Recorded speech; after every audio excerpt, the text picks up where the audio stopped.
Isaiah chapter 54, verse 10.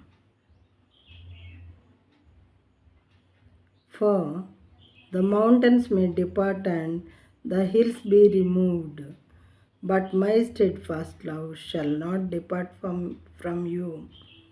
My steadfast love shall not depart from you. పర్వతములు తొలగిపోయినను, మెట్టలు తత్తరిల్లినను, నా కృప నిన్ను విడచిపోదు. పర్వతములు తొలగిపోవటం అంటే మరి మనం పర్వతములు కదలటం ఎంతోమంది ఎప్పుడూ చూడలేదు. ఇప్పుడంటే ఎండ్ టైమ్స్ కాబట్టి దేవుని రాకడ సమీపంగా ఉంది కాబట్టి ఇలాంటివన్నీ మనం చూస్తున్నాము. పర్వతములే కదిలిపోతూ ఉన్నాయి, అవి కిందకి జారిపోతూ ఉన్నాయన్నమాట. మరి మట్టి రాళ్ళు చెట్లన్నీ కూడా భూమికి సమానంగా అయిపోతూ ఉన్నాయి.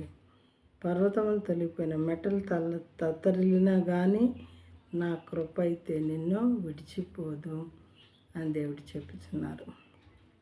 ఆయన కృప మనకు తోడుగా ఉంటే మరి జీవితంలో అంతకన్నా నమ్మించింది ఏది కూడా లేదు. కాబట్టి ఆయన కృప మాత్రం, నా కృప నిన్ను విడిచిపోదు అని దేవుడు చెప్పుచున్నారు.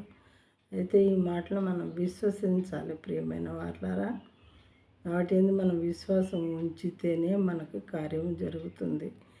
లేకపోతే మనకి ఎట్టి పరిస్థితిలో వాక్యము మరి పనిచేయదన్నమాట. విశ్వసించాలి, దేవుడు అలా చేయగలిగినటువంటి వాడు అని విశ్వసిస్తే మనకి మేలు జరుగుతుంది. ఈ విధంగా మరి ఆయన కృపకు పాత్రులమయ్యేటటువంటి స్థితిలో మనం ఉన్నామా ఆలోచించుకోవాలి.